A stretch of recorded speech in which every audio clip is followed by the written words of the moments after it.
Jadi waktu itu sempat ikutan? Wajib. Waktu di mana? Sambas atau Sampit? Sambas Sampit itu wajib, Pak. Memang harus membawa kepala. Coba Bapak pernah cerita. Dia itu kalau tanpa bawa kepala, itu bukan seorang lelaki. Harus bawa 2, 3, 4. Jadi waktu kejadian memang Iya, enggak. dipenggal? Jadi itu ada mistisnya juga? Mistisnya. Masih ada orang Madura di sana? Nggak ada kalau di Sambas. Nggak ada satupun. Nggak boleh. Orang yang nggak boleh? Nggak boleh. Kalau ada yang sana? Mati.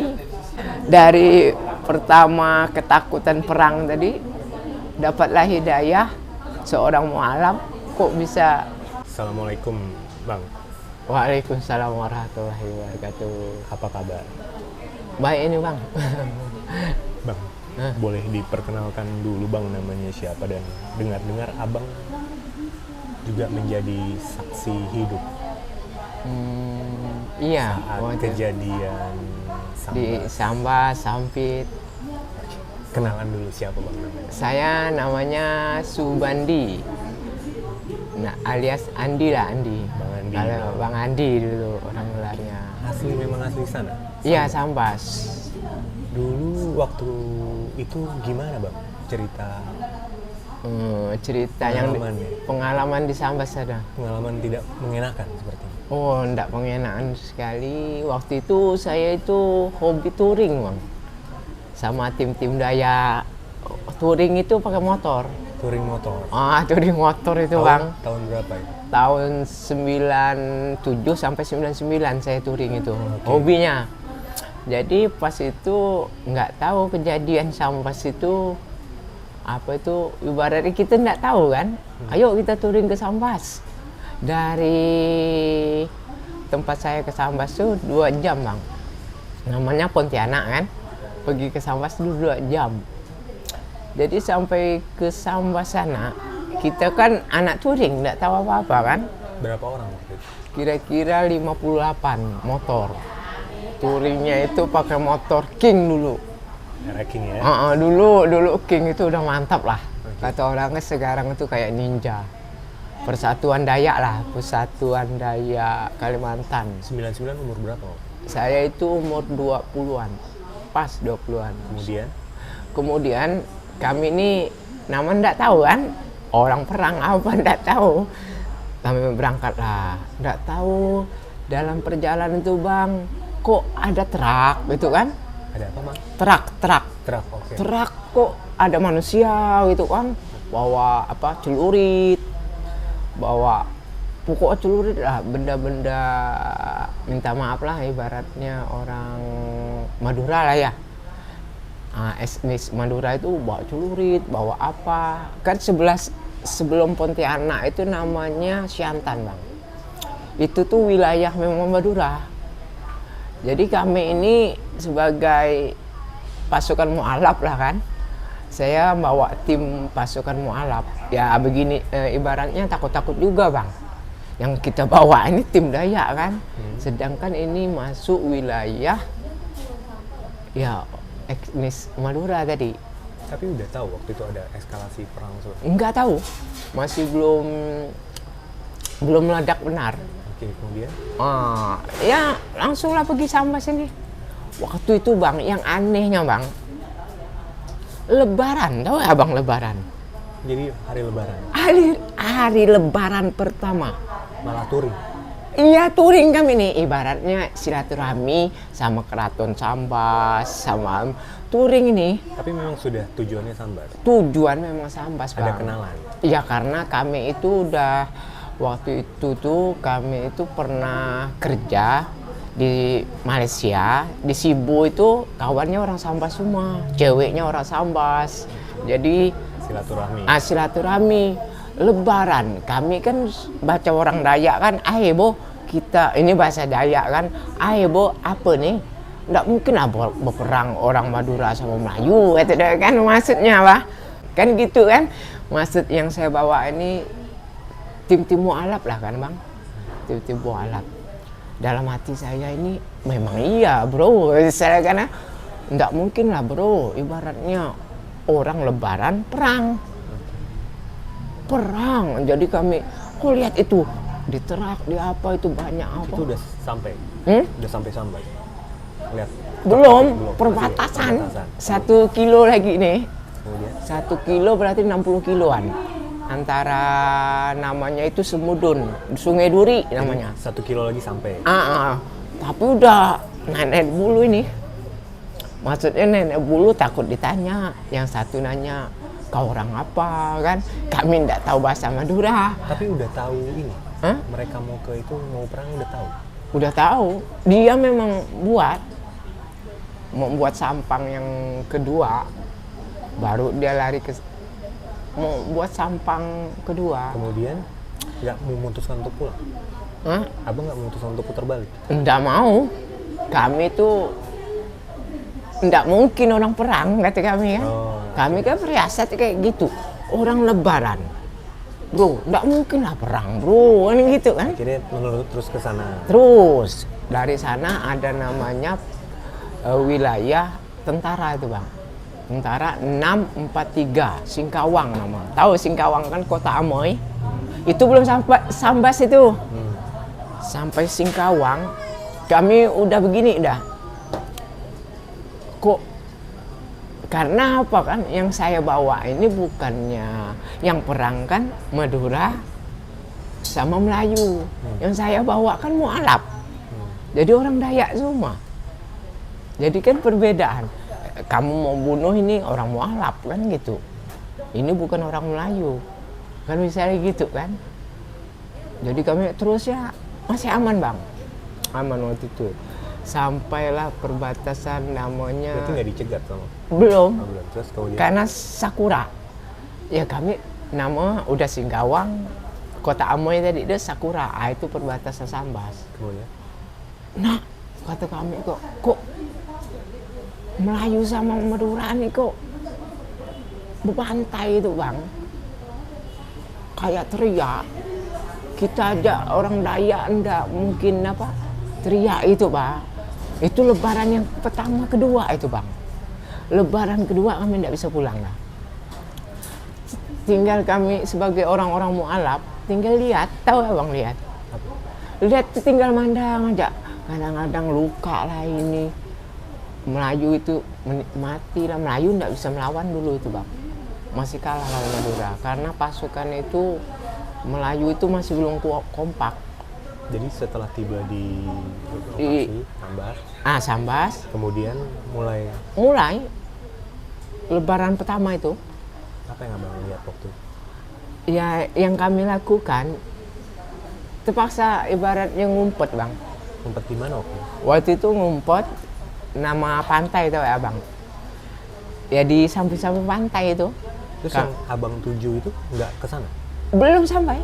Udah ngumpet duluan? Ngumpet duluan, kami mau seberang. Nama itu kan kayak sungai bang. Lepas itu, nggak tahu dengar-dengar Melayu itu udah mati 2. Orang Melayu mati 2. Kami kan nggak kenal siapa yang kami tahu orang Melayu udah mati 2. Dari mana? Dari samping-samping situ kan kami pas masuk wilayah situ. Kenapa ya orang Madura? Kami kan waktu itu udah berperang bang. Sebelumnya? Sebelum Melayu sama Madura, kami itu udah berperang dulu kata orang Dayak itu. Sama Madura. Oke. Nah waktu itu tahun 97. Kami itu di kota Landak namanya. Kami itu udah perang dulu. Akhirnya kejadian yang kedua kalinya ke 99. Itu kejadiannya Melayu Madura. Kan nggak masuk akal bang. Sama-sama Islam. Terus kemudian apa yang abang lihat waktu itu? Apa yang abang lihat waktu itu? Waktu itu memang sih nggak seperti Dayak ya bang ya. Putus pala apa. Yang penting hancur badan 2 orang itu hancur. Badan si 2 orang yang meninggal itu hancur. Abang lihat? Iya. Kami satu tim itu kan seorang mualaf kan membantu juga bang. Tapi kami kan bukan Melayu, kami mualaf, Dayak misalnya gitu kan. Jadi orang Madura masih gini-gini. Takut-takut juga, dia bukan Melayu tapi Kalau nggak percaya kami ngomong Dayak boh, misalnya ngomong Dayak, misalnya adik kata Ino, batu ramin kak Saruga, bersengat kak Subata, kan kami Dayak kan kata kami kan, kami nggak ada masalah apa-apa. Iya kata Madura ini maksudnya kami masalah sama Melayu aja, tapi dalam hati ini manas juga bang, kecewa juga kan, kok orang-orang Islam kok sama-sama sebenarnya bersalaman, tapi kok kelahi pembunuhan. Lepas itu bang, ndak berani kami, ndak berani apa? Ndak berani ngomong macam-macam lah. Akhirnya Kami pergi Alfamaret, waktu itu masih ada Alfamaret kan. Ibaratnya apa-apa biasa, duduk minum satu tim king kan, king, dan di situ pun ibaratnya termasuk apa mualaf itu ndak mau ngomong-ngomong. Maksudnya orang Madura pun ndak menanya. terjebak di situ berapa hari? 3 Lebaran pertama, 2, 3. Makin Ndak bisa sampai ke tujuan tadi. enggak tuh sampai ke Sambas. Tak bisa. Akhirnya hanya di luarnya saja. Iya di luar aja. Lebaran yang kelima, kami kan lebaran ketiga kan kami mutusin pulang bang. Bisa. Nggak bisa, masih terjebak di Singkawang. Terus kemudian Ya diam di tempat tentara itu 643 namanya. mengamankan diri di sana. Semuanya motor king ini. Maksudnya ndak kita berperang boh, maksudnya tapi bahaya gitu bang. Masuk orang Dayak ada kan. Ndak tahu bang. Kira-kira ya hari kelima lah ya bang ya. Perang itu ramai bang. Putus palanya. Rupanya Melayu sama Dayak ini bergabung. Ini kami makin takut ini. Dayak sama Melayu gabung. Gabungnya itu bersatu melawan Madura. Akhirnya memanas. Bukan nama memanas lagi. Kopassus tahu bang? Kopassus Soeharto itu turun itu dari Singkawang pantai itu. Pasukan Soeharto dulu kan. Nama Kopassus itu banyak yang gila bang. Karena Lihat palak putus, lihat mandau terbang, lihat orang Dayak trio yang itu sampai 50 kilo itu pecah ini telinga. jadi itu ada mistisnya juga. Mistisnya, kalau ndak ada mistisnya itu udah, kalau dia mistis itu bang, itu ndak bisa bukan ilmu hantu. Kata orang nggak banyak ilmu hantu, bukan ilmu hantu. Memang panggilan dia gitu, macam nenek moyang betapa 3 tahun.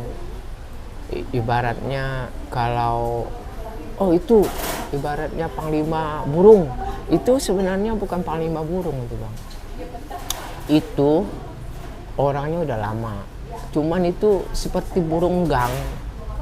Burung gang itu jadi nanti jadilah seperti manusia. Jadi pembantaian itu di mana-mana waktu itu.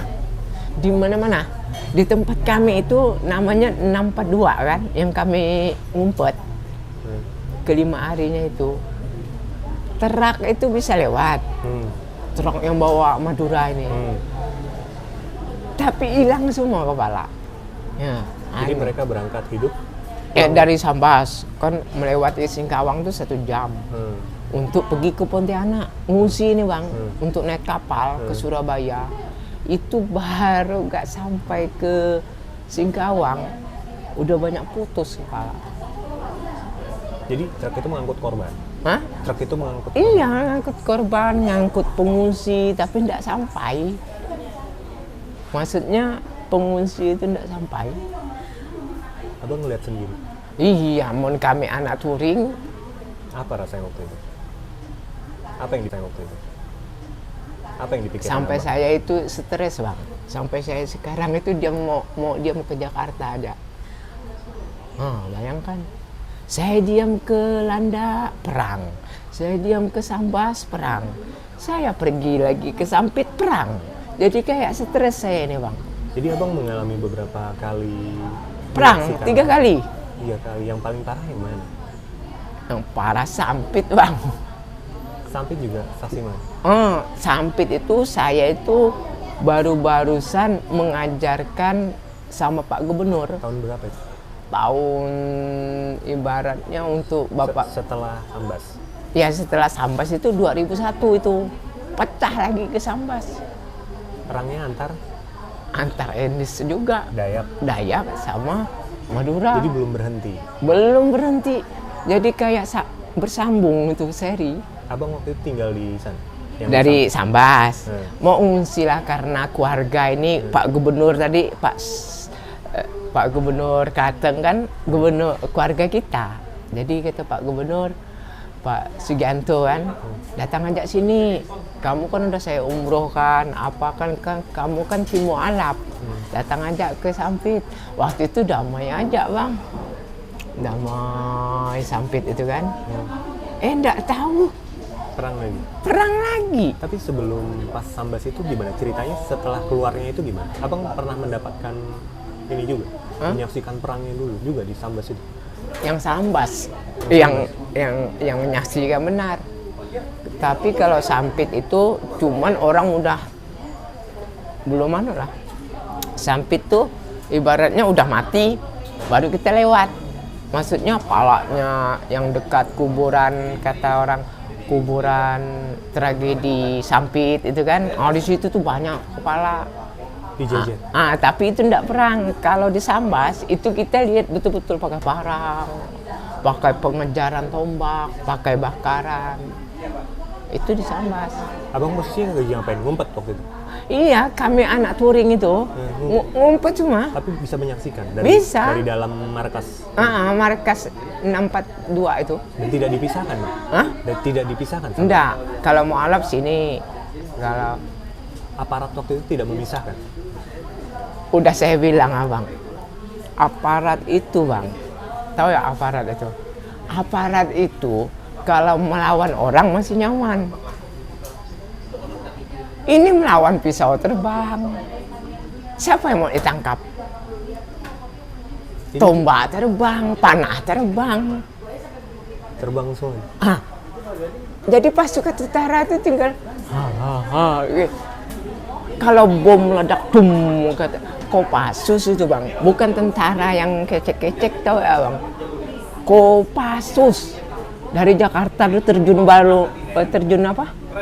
Payung itu yang pasukan internasional lah ya bang, yang nama Kopassus itu kan, balet merah itu, gila mas bang. Kemudian itu berapa hari meredanya? 10-an, belasan bang. Jadi abang di situ terjebak 11 hari? Saya ke-7 harinya pulang kami. Bisa pulang. Memaksakan diri satu tim itu 57 motor pulang. Tapi kami kena lagi bang. Kena cegat lagi. Sama orang Madura. Apa yang mereka lakukan waktu itu? Ya ibaratnya ngancam kami. Kemudian apa? Abang bisa lolos gimana ceritanya? Ya bisa lolos ibaratnya tinggal tawakal aja. Jadi pasrah? Pasrah. Misalnya kamu orang Melayu ya, kamu orang Mualaf ya. Pas di situ itu kan markas dia bang, Madura. Markas Madura itu namanya di Galang, di Mempawah. Itu markas dia. Jadi akhirnya lolos? Ditanya-tanya apa? Iya ditanya-tanya, digini-gini. Akhirnya bisa lolos? Lolos. Semuanya? Karena kami bawa KTP. Oh dengan alamat. Kalau orang Sambas kan KTP Sambas. Tapi kan kalian kan orang Melayu. Misalnya waktu itu pasukan Madura banyak juga di situ. Tapi waktu itu kan perang juga dengan Melayu gabung. Iya dari itu. Dia itu masih bertanya-tanya juga. Si Madura perbatasan tadi itu. Jadi abang sebenarnya beruntung bisa lolos? Bukan nama beruntung lagi. Sampai kena sabet sini. Disabet? Ini bekas ini. Saat ditanya atau seperti apa? Iya ditanya. Kamu orang Melayu apa orang Madura gitu. Maksudnya saya enggak benci sama Madura bang. Ada juga ibaratnya seantara suku itu kan ada yang ganas karena entah keluarganya meninggal kan, jadi dia kan bawa emosi. Kemudian disabet, Disabet. gimana aja bang? Nggak bisa melawan kami. Dan kedua itu lokasinya Madura itu 80% bang. Akhirnya lolos. 80% kami itu lewatnya untuk pergi ke kota Dayak itu 5 jam lagi bang nembusnya. Selain abang ada yang terluka lagi waktu Ada 2, tapi luka biasa karena kan dia kan ibaratnya benci juga dia, minta maaf lah, benci juga dia sama Madura. Kemudian setelah lolos itu kan ada masa sebelum kejadian Sampit. Abang stres? Stres, saya kan dibawa pengungsian. Kami 57 itu dibawa pengungsian di Pontianak lagi. Berapa lama? 3 hari. Bergabung sama orang-orang Madura. Bergabung malah? Iya, bergabung. Karena? Tapi bukannya malah takut? Enggak, di dalam itu tuh udah ada banyak petugas. Oh, bergabung semua? Bergabung, misalnya Madura di sini, Melayu di sini,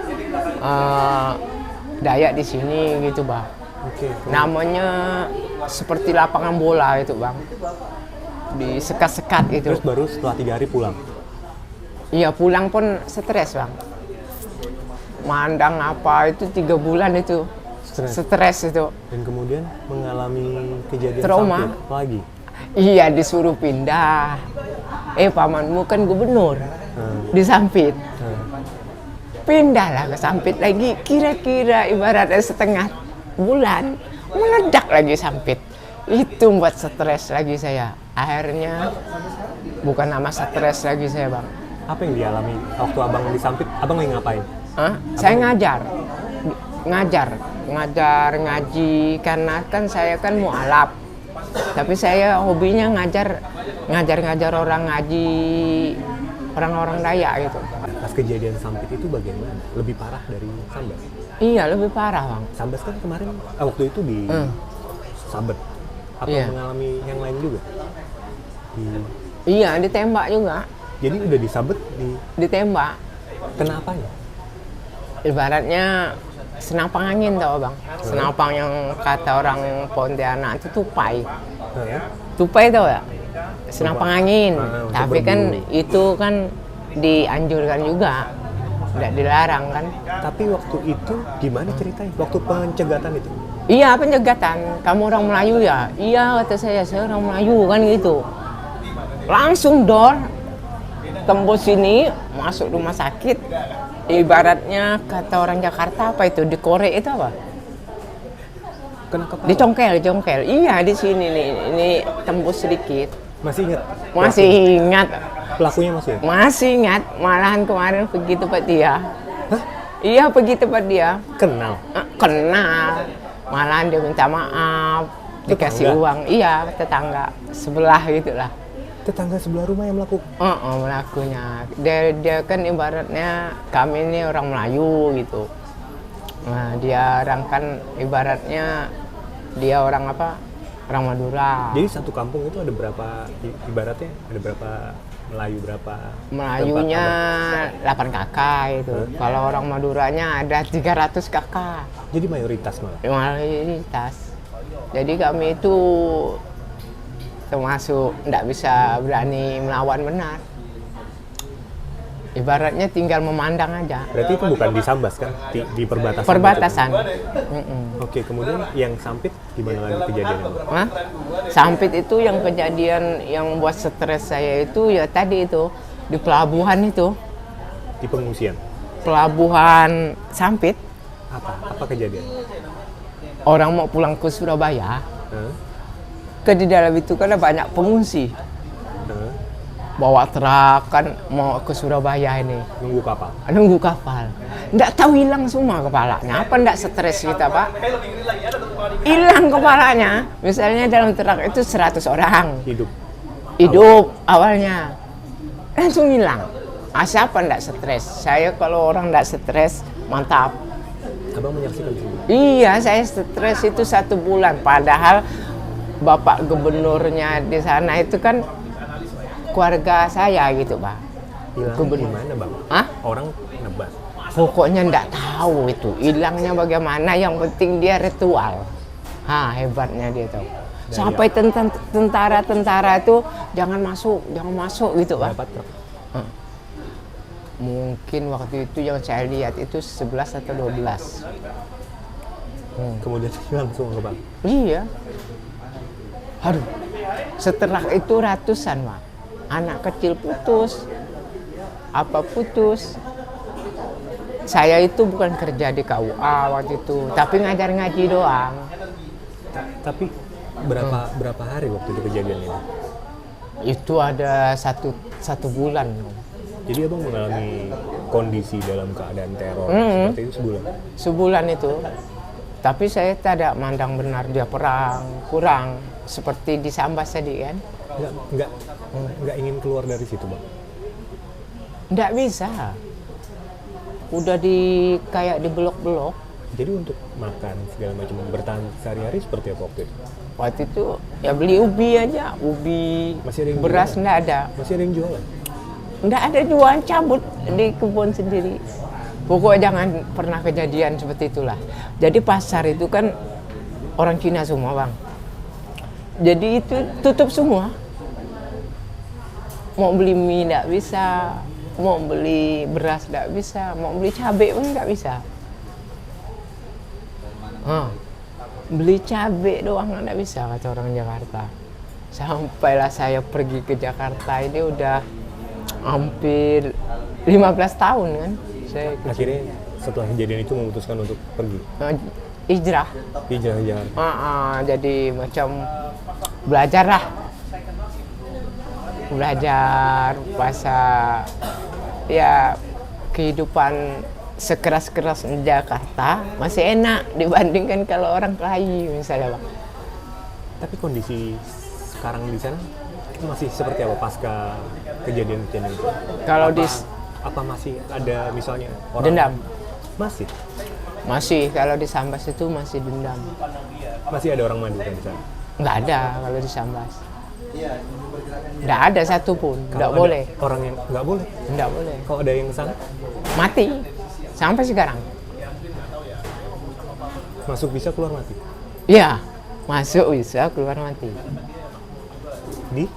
Di Sambas tadi. Sampit dia? Sampit enggak. Sampit oke-oke aja. Karena orang Dayak kan per aja. Yang udah terjadi udahlah. Tapi abang asli Dayak? Asli? Dulu Dayak. Sekarang pun tinggal di Dayak. Pas perang di Sampit segala macam, itu pernah, saya mau ada pegangan nih, karena kan Dayak. Ada. Ada semua Pak. Termasuk? Saya. Hari itu minta? Iya. Atau? Wajib. Kapan waktu itu? Pas Sambas? Pas perang itu. Pas Sambas atau pas Sampit? Sambas Sampit wajib. Caranya bagaimana waktu itu? Minta air. Ya macam atau orang nggak sirik lah, tapi nggak peduli lah. Yang penting yang buat yang berikan itu orang-orang keraton. Minum ini dulu air, minum ini kebal gitu. Untuk badan kita sendiri. Kebal dari minum aja air itu kebal. Dari senjata? Dari pelor, dari senjata. Dan benar memang? Memang benar. Memang. Taunya dari keberanian kita tadi.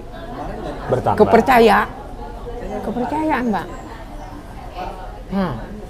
Misalnya kita udah minum ya,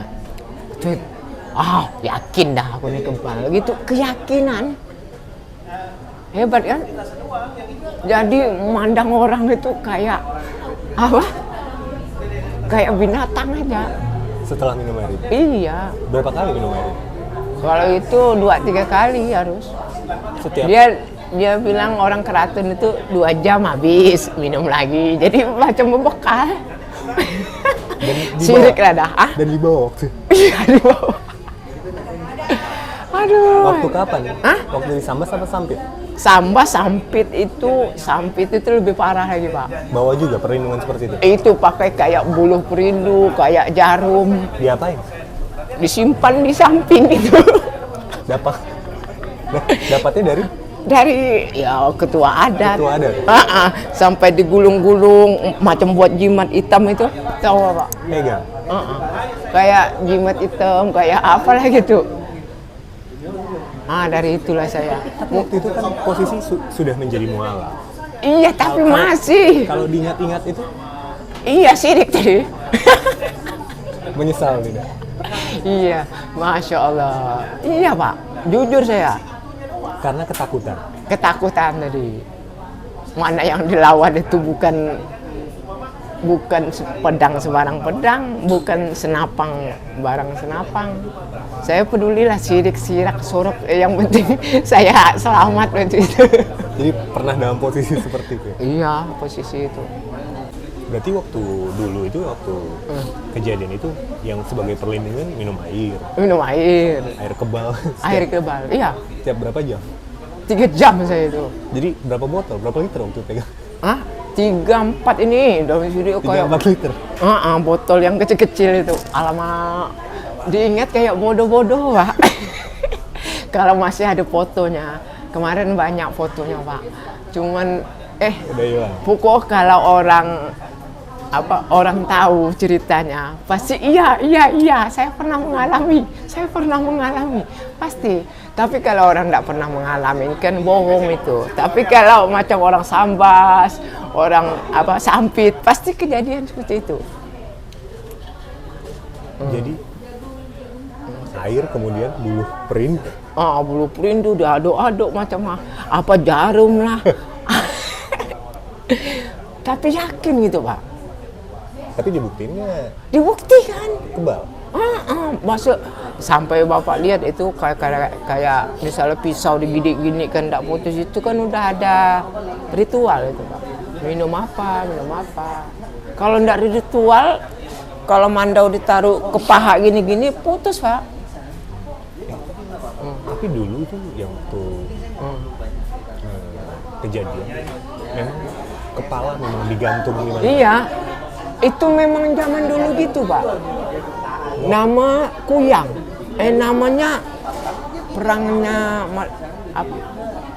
perangnya Dayak itu memang harus membawa kepala. Coba Bapak pernah cerita, dia itu kalau tanpa bawa kepala itu bukan seorang lelaki, harus bawa 2, 3, 4. Jadi waktu kejadian memang dipenggal. Udah saya bilang, mungkin Allah aja yang tahu. Saya memang tidak bunuh orang, tapi kalau nama kering itu udah pernah sama manas emosi sama emosi ini kan. Bunuh sih tidak pernah, tapi lihat turun dari kelahi sih ya wajib. Jadi waktu itu sempat ikutan? Wajib. Waktu di mana? Sambas atau sampit? Sambas sampit itu wajib Pak. Jadi ikut juga? Ikut, tak boleh. Saya bilang lah, siapa yang tidak terjun, kayak muda-muda kan umur 20. Kita mati Pak, tidak turun. Jadi waktu itu terlibat? Terlibat cuma, pokok Melayu Madura. Udah saya bilang kan, kalau orang tidak percaya, ayo kita pergi. Kalau mau ulangi, ayo ulangi. Orang takut jadi tidak takut Pak. Sebelum memeluk Islam, sebelum mualaf, kepercayaan abang apa? Keharingan. Keharingan itu apa? Keharingan itu kayak ngano patung. Dayak? Iya. Waktu masih kecil lah saya. Ibu masih keharingan. Dan kenapa memutuskan untuk menjadi mualaf, Bang? Karena waktu itu ibu sama ayah itu meninggal. Waktu saya umur 4 tahunan. Ibu meninggal, jadi saya dibawa orang Jawa itu mondok. Mondok itu enggak tahulah sekolah lah gitu kan. Di Tulungagung. Oh, berarti sempat ke Jawa? Iya. Kemudian balik lagi ke Kalimantan? Kalimantan masih belum mualaf. Usia berapa? 16-an. 16. Kemudian pas mualaf umur? Umur ya ibaratnya 18-an. 18. Yang udah belum kejadian perang itu. Dan 2 tahun setelahnya perang. Kemudian lagi perang lagi siang. Iya. Nama di daerah saya itu daerah Dayak semua memang. Sampai sekarang. Sebagai seorang muslim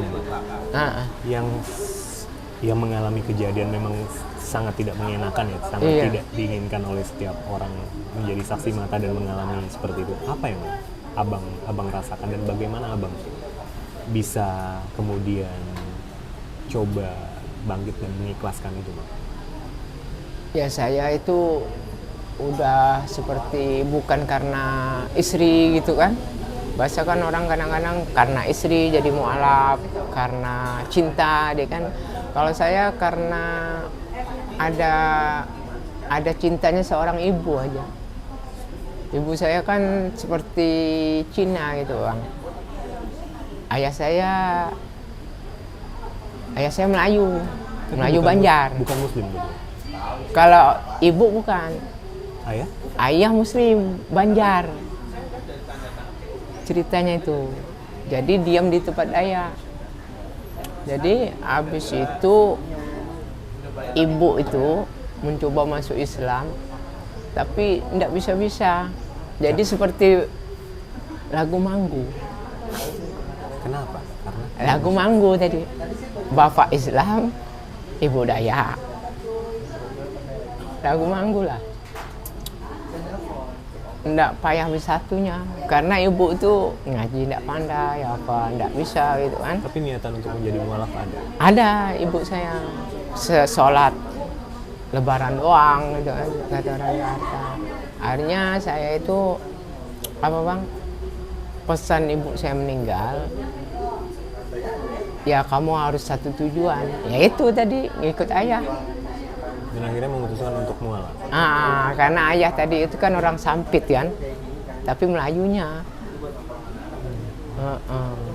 Melayunya ayah saya. Kalau ibu saya Dayak.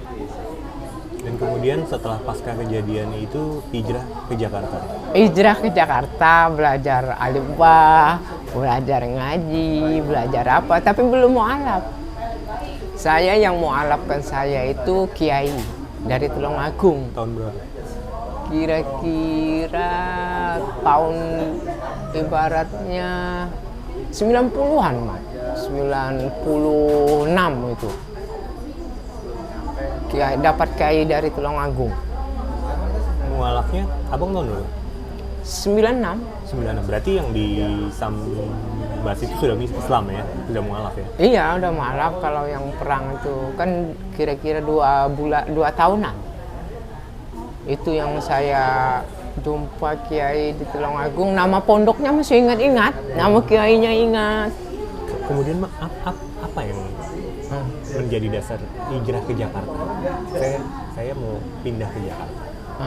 Saya itu hijrahnya gini bang, saya itu bukan trauma, tapi yakin. Saya bawa anak orang Dayak bang, 18, tanpa ada bawa uang. Bawa orang Dayak, tanpa ada uang. Bawa Ke Jakarta nih, ngapain? lomba habis RCTI lah gitu kan. Oh itu awalnya. Dia kepingin apa? Kepingin mau tahu Monas, kan orang Dayak kan. Mau tahu kereta api, kan orang Kalimantan. Waktu itu ada acara di RCTI. Ada, waktu masih ketemu Syekh Jaber itu. Almarhum. Habis itu tanpa ada bawa uang bang. Yang anak-anak itu siapa yang membiayai? Anak-anak itu siapa yang membiayai? Artis. Oh, Alhamdulillah. ada. Jadi abang menjadi temannya, pemandu. Iya, komandu. Jadi dikenalkan Pak Jadid namanya, yang punya rumah makan gratis. Kenalkan sama artis Ustadz Dery, sama Mbak Imwong, semua artis itu. Jadi rasa timbul yakin lagi. Jadi yang membawa abang ke sini si Ustadz tadi? Iya. Ke Jakarta. Ke Jakarta. Tolong bawa 11 anak ini ikut. 18 anak ini ikut itu. Oh iya. Dan kemudian setelah selesai acara itu Kalah. Habis uang. Habis uang dan kemudian bagaimana? Dari itu lihat-lihat donatur. saya sholat juga, yakin ya Allah mudahan kamu kasihkan walaupun tanpa ada uang, ya Allah tolong ya Allah. Udahlah saya kau beri cobaan yang berat kan, udah perang ke sana ke sini jadi stres. Bawa anak Dayak lagi, kalau anak Dayak ini apa-apa mungkin saya lebih stres. Saya kan alhamdulillah. Dan akhirnya anak-anak itu pulang Subuh dapatnya. Pulang ke sana. Semuanya. Termasuk terkenal juga saya.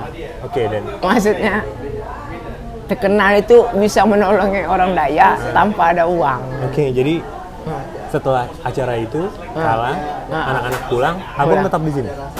Pulang lagi ke sini. Oh, balik lagi ke sini. Hijrah. Sendirian. Iya, sendirian. Dan tinggal di apa yang abang lakukan? Tinggal di mana-mana dulu. Baru lama-lama ke tempat Ustadz Adit itu. Karena sudah kenal sebelumnya.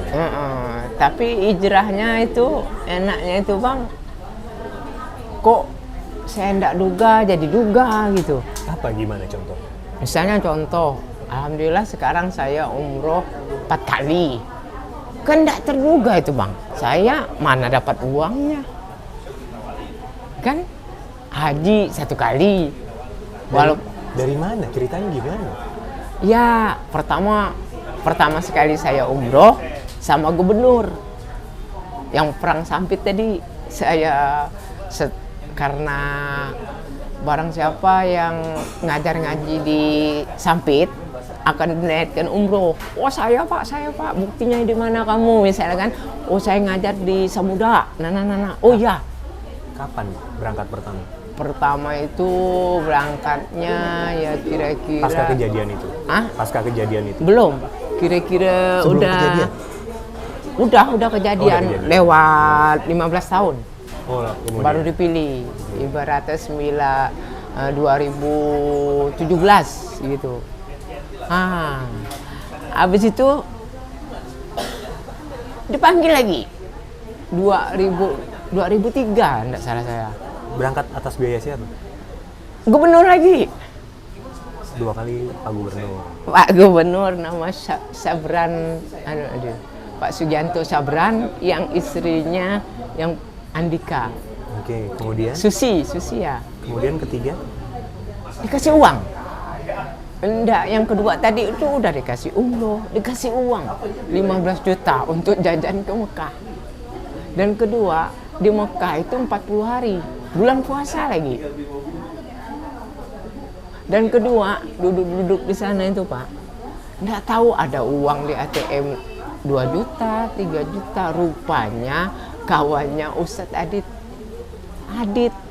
Ustadz Pak Ji Adit dia nih, ngirimin saya uang. Jadi saya pergi umroh yang kedua itu bukan ngabisin uang, banyak uang bawa pulang. Ketiganya, kata bapak tadi itu, alhamdulillah saya dibawa oleh owner rumah makan gratis, Ustadz Aditya, bawa anaknya ke Mekah lagi. Astagfirullah. Dalam hati nih, kok jalan saya kayak gini kan gitu. Yang Keempat Ustadz Dery tadi. Dery Sulaiman. Haji ceritanya bagaimana? Hah? Yang haji?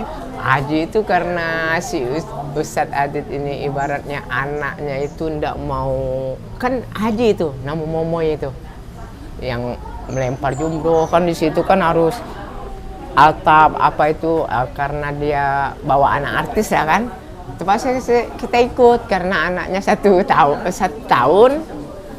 Terpaksa saya seperti bapak sister itu. Gratis lagi? Gratis. Jadi 4 kali. 5 kali. Dan 1 kali haji berarti? Iya. Masya Allah.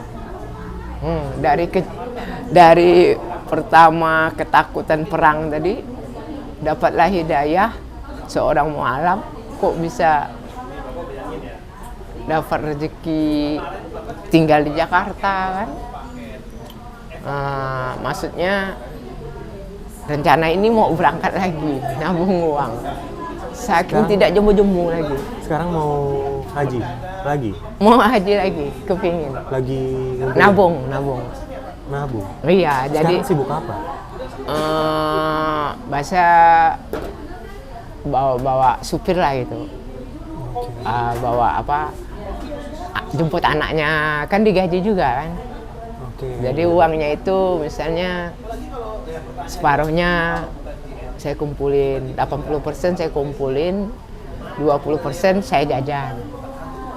Nah, itulah berkahnya kita itu kadang-kadang jangan memandang ya Pak ya. Jangan memandang kesulitan dulu. Pasti Allah ada aja jalannya untuk membahagiakan kita. Kenapa mau ke Baitullah berkali-kali? Kenapa? Apa yang dirasakan? Kenapa ingin balik lagi? Saya Pak kalau sekarang itu 80 kali saya mau Pak di sana. Berbeda. Saya kalau dipilih kamu mau uang 30 juta mau umroh. Biar saya mau umroh uang ndak ada ndak apa-apa. Enak Pak. Ndak tahu ada bener di sana itu. Berbeda. Hah? Berbeda caranya ademnya itu. Pertama turun dari pesawat aja udah aduh gitu. Masya Allah. Itulah saya bilang kamu masih milih uang kan 100 juta, umroh 30 juta, masih saya milih umroh. Saking cintanya umroh. Jadi untuk teman-teman yang mungkin sekarang lagi mengalami cobaan, Iya. segala macam, itu apa yang ingin disampaikan? Yang saya ingin sampaikan Pak, satu kata saya belajar sama guru Ustadz Adit ayat SSI, sabar, syukur, ikhlas. Sabar itu belum waktunya kita dibahagiakan atau belum punya mobil. Sabar dulu. Kalau udah kita jangan udah usaha tapi masih kadang-kadang kita itu lupa Pak. Udah dikasih mobil satu minta dua. Padahal itu udah real. Nah, sabar, syukur dari itu yang tadi. Udah diberi motor 2 minta 3. minta 3, minta 4. Kan gitu. Udah gaji kita 400, seminggunya besok minta 1 juta. Kan gitu. Jadi syukurnya ndak ada. Ikhlas. Kalau ikhlas itu ya saya bilang sama Pak Jadid tadi, ya itu tadi. Kamu dibacok orang, kamu ditembak orang, pandai Allah yang balasnya. Jadi dosa dia itu berbalik ke kita yang enaknya, Pak. Sampai-sampai HP saya hilang pun saya udahlah. Anggap aja hilang dari mana gitu. Enak Pak ya kita merasakan gitu.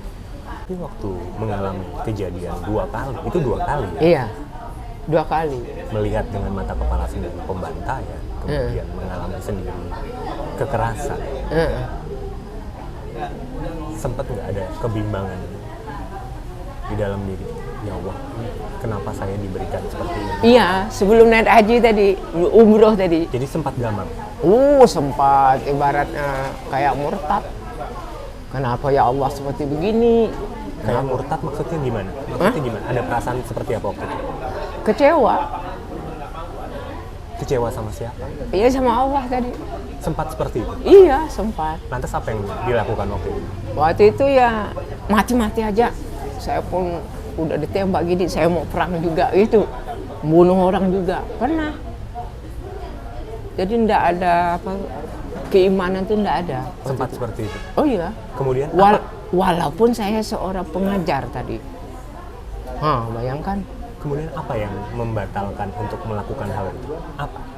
Yang membatalkan yang pelakuan itu. Yang membatalkan tadi sempat mengingat. Hijrah saya. Kabur. Pindah. Dari Sambas ke Sampit kan pindah. Kemudian dari Sampit pindah. Rupanya Sampit pun gitu. Pindah lagi aku. Jadi kalau nggak pindah murtad? Nggak bisa, pasti mutra. Iya, pasti. Ya betul kata Bapak. Mungkin jalan saya nggak seperti gini. Bukan pasti, mungkin kemungkinan besar. Kemungkinan besar. Saya nggak bisa nggak pernah umroh kan gitu. Jadi pergi itu hijrah mengikhlaskan semuanya juga. Iya, ikhlas, udahlah gitu. Tapi kalau ketemu sama yang tetangga dulu yang menyabet kemudian menembak, yang masih hidup bahkan tetangga kenal, Masih tinggal ketawa-ketawa aja, nggak ada, nggak ada musuh, tinggal senyum gitu. padahal dulu hampir mati. Hampir mati, udah dibawa rumah sakit 3 hari. Astagfirullahaladzim, itulah hikmahnya hidup itu. Ada saatnya kita, Pak. Ada saatnya Allah akan menggerakkan kita. Kalau tanpa diuji, itu bukan manusia. Betul ya, Pak? Kita itu pasti diujinya dulu. Seperti buat kue, diadonnya dulu.